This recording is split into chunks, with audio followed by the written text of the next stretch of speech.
मेरे साथ जुड़े रहने के लिए चैनल को करें सब्सक्राइब, साथ में बेल को दबाकर ऑल के ऑप्शन पर क्लिक कीजिए। दोस्तों, ये कहानी मंजू नाम की लड़की की है जो शादी से पहले ही मां बन जाती। कहानी बहुत दिलचस्प होने वाली है, इसलिए आप इस वीडियो को अंत तक ज़रूर देखिएगा। दोस्तों, घर में मंजू सबसे छोटी लड़की होती है, इसलिए सबकी चहेती भी होती है।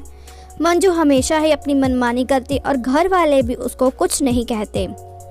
मंजू का जो भी मन होता वह वैसे ही कपड़े पहनती।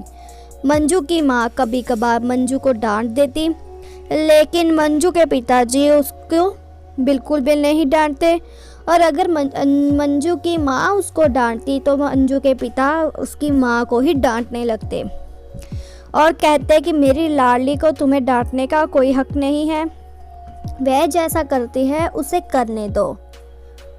मंजू की माँ अपने पति को कहती, देख लेना मंजू इसी लाड प्यार का कहीं गलत फ़ायदा ना उठा ले। तब मंजू के पिताजी कहते कि मुझे अपनी बेटी के बारे में पता है, वह कभी कुछ ऐसा नहीं करेगी, तुम ऐसी ही फिक्र मत करो। हाँ, आगे से मेरी बेटी को कभी डांटना नहीं। मंजू अपने स्कूल की पढ़ाई ख़त्म कर लेती और आगे जाकर कॉलेज में एडमिशन ले लेती। कॉलेज में मंजू के बहुत सारे दोस्त बनते और मंजू के 2-4 लड़के भी दोस्त होते। मंजू इतनी ज़्यादा बिगड़ गई थी कि वह क्लासरूम में कम जाती और कॉलेज कैंटीन में ज़्यादा। मंजू सारा दिन अपने दोस्तों के साथ कॉलेज में बैठी रहती और गप्पे लड़ाती रहती। मंजू पहली बार एग्ज़ाम में फ़ेल हो गई। मंजू के फेल होने से फिर से मंजू को बहुत डर थी, लेकिन मंजू के पिताजी मंजू को समझाते कि देखो बेटा, मौज मस्ती के साथ साथ पढ़ाई करना भी ज़रूरी है। हमने तुम्हें कभी नहीं डांटा, तुम्हारा जो मन करता तुम करती हो, लेकिन थोड़ा बहुत पढ़ाई भी कर लिया करो। एक बार मंजू की सहेली का जन्मदिन होता और वहाँ पर कॉलेज के सभी लड़के और लड़कियाँ पार्टी में आने वाले होते हैं। पार्टी में मंजू भी चली जाती। पार्टी के लिए एक अलग होटल बुक करवाया जाता। उस दिन खाने पीने की बहुत वैरायटी थी और कुछ लड़के तो उस दिन शराब भी पी रहे थे और कुछ लड़कों ने जानबूझकर मंजू और उसकी सहेलियों को भी शराब पिला दी।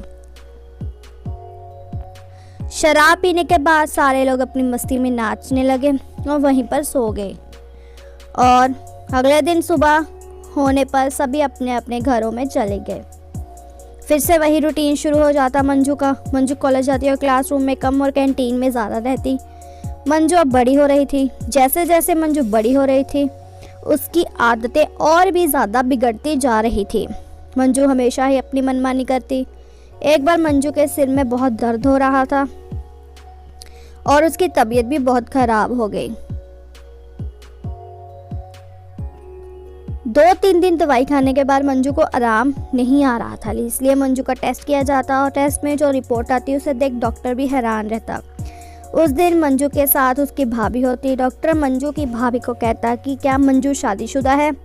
तब उसकी भाभी कहती कि नहीं, अभी इसकी शादी नहीं हुई। तब डॉक्टर कहता मंजू तो 2 महीने प्रेग्नेंट है। डॉक्टर के मुँह से ये बात सुन मंजू और उसकी भाभी चौंक जाती। मंजू तब अपनी भाभी को कहती, भाभी ये बात आप अब घर पर मत बताना। तब उसकी भाभी कहती, भला ये बात छुपाने वाली है तो चल मेरे साथ, मैं घर वालों को खुद ही संभाल लूँगी। जब घर में भाभी आती और मंजू की सारी बातें घर वालों को बताती तो घर वाले मंजू पर बहुत नाराज़ होते और उसे ताने देते। मंजू के भैया ने तो मंजू पर हाथ भी उठा दिया था और कहा हमें ये बच्चा नहीं चाहिए। तब भी मंजू कि भाभी घर वालों को कहते कि इस बच्चे को जन्म लेने दीजिए, वैसे भी हमारा कोई बच्चा नहीं है, इस बच्चे को हम अपना नाम दे देंगे। लेकिन आज के बाद मंजू का घर से बाहर जाना बंद। मंजू ने बहुत पढ़ाई कर लिया, मंजू को पढ़ाई करने की ज़रूरत नहीं। और फिर कुछ महीनों बाद मंजू एक लड़के को जन्म देती। लड़का बहुत ही सुंदर होता और लड़के को मंजू की भाभी अपना नाम दे देती। मोहल्ले में किसी को कुछ पता नहीं चलता, सबको यही लग रहा था कि बच्चा मंजू की भाभी का है, क्योंकि मंजू पिछले 7 महीने से घर से बाहर नहीं निकली।